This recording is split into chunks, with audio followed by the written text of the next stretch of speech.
Leli Rodriguez, and I got a special guest with me. You already know who she is. Leli Hernandez. I'm doing my first mukbang, her first mukbang too. Our first mukbang, yeah. Mukbang. Bang bang. And we decided to go with wings. We're both in Miami, Florida right now during this quarantine. We've been social distancing and all that stuff, but yeah, we're gonna get into what we ordered right now. We got 3 types of wings. We got naked wings, we got hot wings, and then we got mango. Mango what? It was like mango habanero. I think it's like sweet and spicy, right? Yeah, we're kind of risked it all here. We don't know. I mean, I usually always have like regular naked wings, I'm boring, or I have hot wings. Or barbecue wings, actually. Well, I feel like you do it the healthy way, because she does like the naked wings and then she gets all the sauce. And then we got french fries and we got mozzarella sticks. Yeah, and we usually don't drink soda for the most part. It's no, honestly, like, but when I'm eating like fast food, or when I'm eating wings, or when I'm eating burgers, or when I'm eating pizza, like so anything bad. Anything bad, it goes with bad beverages, right? That makes sense. I was telling her I usually do wings with beer or beer, like you a know, burger. I like beer. Yeah, because it's fattening. No, it's not because it's fattening. It's because it gives me like a stomachache and a headache. I force myself to like beer because of football season. I'm more of a, are you a wings gal or a mulo gal? I'm eating now. I don't want to upset my stomach, but I like to mix it in. With air? Of course, of it's course. Closed. Is it new? The hot wings are not that hot. I thought the sticker was still on it. Oh, there it is. Okay. Oh, do you have the blue cheese? Or the ranch? I didn't order ranch. It's our first mukbang, so we're still trying to figure out what the heck we're supposed to be doing, but clearly it's just eating and talking nonsense with y'all. Today, we're going to be talking about, what are we talking about? We're going to talk about why are we single? Yes. For me, it's not because I want to be single, not necessarily because I'd be lying. Right. Because I think we all at one point would like to be in a relationship, you know? But I do understand, and I've noticed that without me wanting to, I always put my work first, my career. And sometimes that pushes people away. Yeah. Because they either don't understand it, or they think that I just want to have fun and I don't want to take anything serious. Or it just doesn't work out with whoever I'm talking to. Like I generally feel like I meet the wrong person always. Yeah, like I'm always talking to the wrong people. And I feel like timing is such a big thing, because like I was in a relationship last year, but before that I hadn't been in a relationship in like 5 years. I had always been in that talking phase, or the situationships, and then nothing would happen. So it's very much timing, and I think I, for one, I want a relationship, but I think that's why I probably don't have one, because I want it to. Well, you know when they always say when you're looking for something, you never find it? Yeah. Yeah, and I think for me, like, in the past couple of months, or like the past year, I think I've wanted a relationship that I feel like people read off that. Making sense, like we put off a vibe. Even though I don't see it, but other people can read like, oh, she wants it. That actually pushes people away a little bit more because you show too much interest. So you know what's annoying? I don't know if you curse in your channel or not, sorry. Yeah, I do. I fucking hate the games though. Waiting, it's not texting back too fast, how am I gonna respond? Too many emojis, not like, I know there's a code for that and there's like a signs to it, but I can't stand it. Honestly, it's what I figured out. Okay, I'm trying the hot wing. What I figured out, it's not, what I figured out, it's about not showing so much interest. I realized that the guys that I generally don't really like, or guys that I really don't care about, I usually, like, I'll text back here and there, I'll give attention, but not too much attention, and I'll generally be busy and do my thing and not stop what I'm doing for anyone because I don't really care. Right. What's crazy is that those are the guys that end up liking me more. And then, rather than the guys that I actually like, that I actually give attention to, then they don't. It's really about giving yourself your importance and giving that person the right amount of time to miss you and to want to talk to you. Because when you give people too much time and too much dedication and too much attention, they'll take it for granted. They take it for granted, and then they don't appreciate when you do give them that attention. And what I realized, it's an experiment though. At the end of the day, or it's like, what is gonna be right for the formula this time? It is, but I figured it out. I really did. Because I saw him as a friend, I tended to just like text him or call them when I wanted to. I was home and I just felt like talking. And I remember I FaceTimed him, not knowing if he was gonna answer or not. I didn't care if he was gonna answer or not. He ended up answering, And can you believe, I know for a fact he was like falling asleep. Like he wanted to go to, like he was for sure about to go to sleep. He was making time for you. But he did not want to like hang up the phone. But the reason why was because I would take so long to text back, because I don't like texting to begin with. Right. That I would take so long to text back, or I wouldn't answer sometimes, or whatever it is, that the one time that I did give him attention, it's like, oh, I don't want to like let go because I don't know when I'm going to talk to her again. Yeah, they don't want to miss the window of opportunity. Exactly. Think about when they do that to you. Yeah. You do the same thing. You make the time for it because you're like, shit. Yeah, he hasn't reached out or whatever. Because I've done that with other guys that I actually like, and they hit me up, and then I go in, I'm like, oh, you tell me how I'm doing. Oh, I go down the list. Since you last ghosted me and came back. Since the last 3 months that we talked, this and this happened. It sucks, but even we're like that. Because think about when we're not as interested in someone. Yeah, I take hours to respond, and everyone knows that I always have my phone in my hand. So, sorry. But if I like you, and I feel something already for you, I'm gonna give you attention because that's just who I am. I will say, like, I'm very much a hopeless romantic. So I do get like hung up on that infatuation stage, but it's something that I learned to acknowledge that like you're just infatuated and you're hooked on the idea of what that person could be in your life. You know what I mean? Like you're hooked, like, oh my god, I can see us doing this and this and this together based off that first like experience, and it's just more that wanting of. Well, like, I think a lot of us, most girls, I think, when we get into a situation, when we meet someone, we fall in love more with the idea of what we could have than the actual person. A lot of people have mentioned it before that social media has like messed up things, but let me explain, because no one ever explains why social media has messed up our generation. Break it down.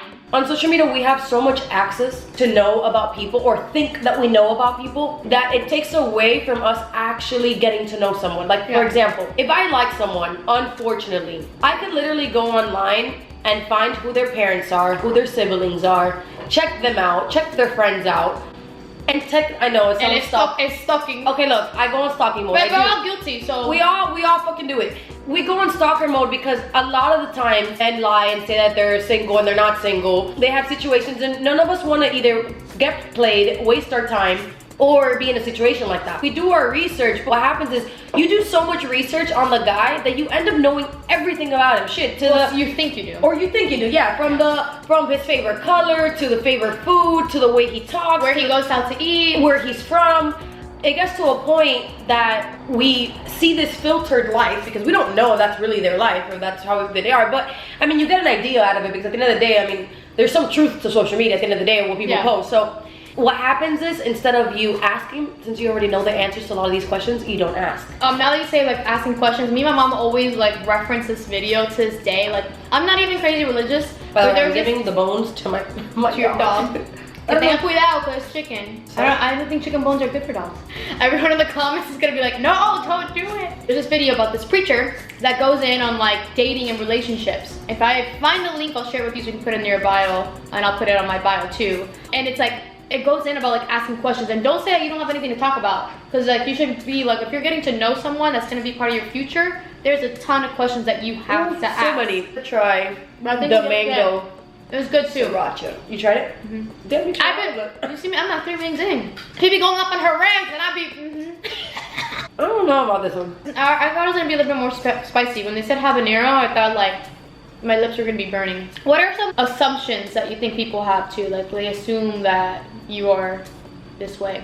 Well, people always think I'm tall. I think people think the same. They think I'm like mujerona. They meet me in person like, oh, you're kind of tiny. The thing is, I'm a midget. I'm very short. No, not midget, because you're what, like you're like me, 5'2"? Yeah, 5'2". I always lie, I say I'm 5'3". Yes, honestly, I'm like 5'1", but I say I'm 5'2". Why the hell you lying? Do you have a type?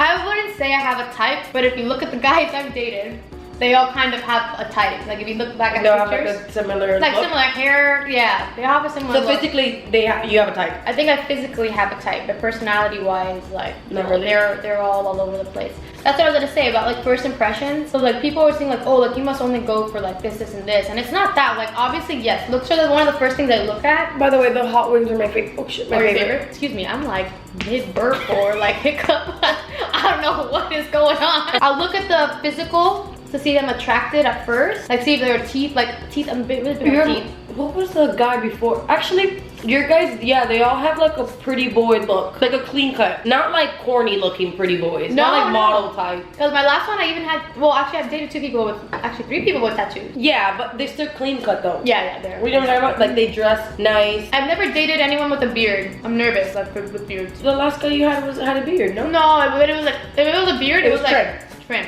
Now I'm talking about like beard. Okay, so physically, I don't think I have a type. No, you don't. Because they don't know. There goes a spectrum. In LA, I didn't date the guys that I usually date though. Because they're like on the creative side. Physically, a lot of the situations that I got into in LA, it was more of like we were friends and then I got into something. How did we get here? They're all weird. Yeah, son medio raro. Honestly, sometimes she like shows me the picture of like someone that she's... I didn't mean it like that. I date either very, very pretty or like very weird. No, so fair. Weird does not mean fake. Okay, weird does not mean ugly. It's really about the style, actually. It's just the style. You know what it is? I like artistic guys. Before I used to date normal guys that just looked good. I'm attracted to guys that are artistic because I love their drive and passion for what they do. People that are not in the artistic world are not so passionate about their jobs. Yes and no, because I've met people that, for example, that are like attorneys and they're young. Like you have to be you have to be ambitious. I think that's the word. Ambition is one thing, but I'm saying passionate about your job is like, I don't find interesting, unfortunately, but it's the truth. I cannot find interesting if right now I was talking to an attorney. I don't care if you're 25, I don't care if you're 30, I don't care if you're 35. Because age to me doesn't really matter. I mean, I don't like dating older because my parents are young, so it just makes me feel like I'm dating my dad. Like dating older. That it's not about ambition. Ambition is cool. I am attracted to that too, like cool. I think especially because I'm ambitious and I'm working hard for my stuff, like I would want that person to match that. But when I meant artistic and passionate about their stuff is that, and no offense to attorneys or doctors, those kind of jobs, like I don't find that interesting. Well, because you think it's like very kind of like planned out, right? There's like a once you do step 1, you go to school, you do this, and if you follow the rules, exactly, you're gonna get to like it's like living life by the rules. And I don't like living by the rules. I'm a very spontaneous person. My career is spontaneous. First of all, like as an actress, I mean, you know, or even as a host, you're literally going from job to job. It's like you're not in one space. People that are in that world too, because they experience life more, I feel like. I mean, you experienced that with your ex-boyfriend, like I mean, the person that was traveling everywhere. I understand that too, and a big part of that though is like trust, because like I think that's the problem with other people. Well, no, that's why I'm single. Or for anyone else that's not in our career or not in our shoes to understand, like, hey, yeah, today, look, wait a minute, tomorrow we have plans to go do a picnic, and you got called to be on set tomorrow for a movie. Sorry, the picnic is canceled. When the partner makes you feel bad, that's when things go south. But anyone else that's in your same field will understand, like, babe, don't worry about it, like, that's fine. Like, we'll do the picnic another day. Were you sad? I will say Leli spoils her dog. Maybe eventually my opinion changes. Maybe I will want someone. Maybe you meet someone you're like opposite attract, kind of someone that will like kind of get that plan for you. Tú eres la creativa. Like, well, honestly, I've dated the other type of people where like they're not really in the industry. A lot of the times, actually, that person would offend me. And I realized that it wasn't what I did that irritated him. It's just my lifestyle. And I mean, and they have like some sort of routine. Everyone needs, because they need it. They need to have some type of routine, because if not, people would get depressed, people would get like our minds right now with the quarantine. But at least for me, I have taken this very chill, and I've not been emotional. I've been actually happier than ever. I'd be like, I'm good. But I think it's because I'm already used to being not home, because I don't like being home, but I'm already used to with ourselves and also the freedom of doing whatever we want. A lot of people don't know what to do with the freedom that they have, because they're always so stuck on a 9 to 5 or Monday through Friday, or even Monday through Sunday. Like some people work every day, you know. And honestly, I think in our industry and our careers, I feel that we have the freedom really to do whatever we want, and we do so much. And going back to why we're single, I think the reason why we're single is because we're very independent. We don't really need anyone. We don't depend on anybody. So there's certain things that would like kind of attract other girls, and they would be like, it's not even that. It's not even that. A lot of women, what I realize is that when you're too independent, one, it creates more insecurities to the men. I feel like they get intimidated. They get intimidated, and because they feel like she doesn't need any. What can I do for her that she can't do for herself? And that becomes insecurities for them. And second of all, they assume that we just have either we have someone else that's giving us something, or doing something for us, or they just think that we just have all these options is fucking coke. I think that there's a lot of reasons why we're single, and I feel that when people meet us, we tend to be too nice. I think that's what it is too. We might come off as unreachable, untouchable. For some, and then for some other people. And then no, when they do get to us, then they're like, oh, that was easy. Oh, I can talk to her. And then they take advantage. So, you know what? I decided now these boys ain't shit. I decided that I will no longer give my time and energy to anyone that is not equally giving it back to me. I feel like I tend, and that's not just for guys though. I for friends too. I know that I'm like this, and I think you're like this too. I mean, I've noticed it's funny, like people, we give more than what we receive. And that's not good, because what happens is people take advantage, and then when you need them, and all you gotta think about, and this is what I realized, if I asked that person to do what they asked from me to do for them, would they do it? Yeah. And if you personally feel that they would not, then you shouldn't do it for them. Like for me, like I've learned that early on though, and I've gotten better at listening to my intuition when it comes to friends. With guys, esto jodía. But with my friends, like something about people's energy that you can just read. And another reason is we fix you. I think that's one of our downfalls. Yes. Our downfalls, just because we're good people and we're very giving. It's one of those amazing qualities to have, but sometimes when you give that into like the wrong person. And we always want to be there for people. Like I feel like I attract broken people. You know what, they say that we attract people that are like us. Yeah. So maybe I'm broken. I don't know, am I broken? Somebody need to fix me. I think we're all a little broken. What happens is that we meet these people and then they are super mysterious and they're weird and they're hurt people, and we think that we're just gonna fix them. You're there for them, like no one else is there for them. And you know what's crazy? The more you're there for them, the less they see it, the less they appreciate it. Y después viene una pendeja. Yeah, que no le importa, que lo mando para carajo, and they put a ring on it. More of the story. Do you treat them all like shit? Guys are dogs. Look, this dog is staying here the whole time because but since I'm not paying attention to him, that's why he wants your attention. When I want his attention, you know what he does? He runs away. He looks the other way. Well, this mukbang has been exciting. The food was on a scale of 1 to 10, I give him a 4. Like a 4. I'm not gonna give them any less than that because maybe delivered, maybe fresh on the table at the restaurant would probably better. And that's a wrap on the mukbang. What'd you say like that? Rewind it. Okay, anyways. And that's a wrap on the mukbang. If you enjoyed, you know what it sounds like the food channel. Okay, anyways, if you enjoyed this video, give us a thumbs up. If you hate it, give it a thumbs down. Leave us a comment below if you'd like us to do more mukbangs or more videos together. Typically you do, because I mean, look at her, she's a nice little sexy lady. And that's it. Don't forget to hit that subscribe button. We'll see you next time. Like, comment, subscribe. Peace. Deuces.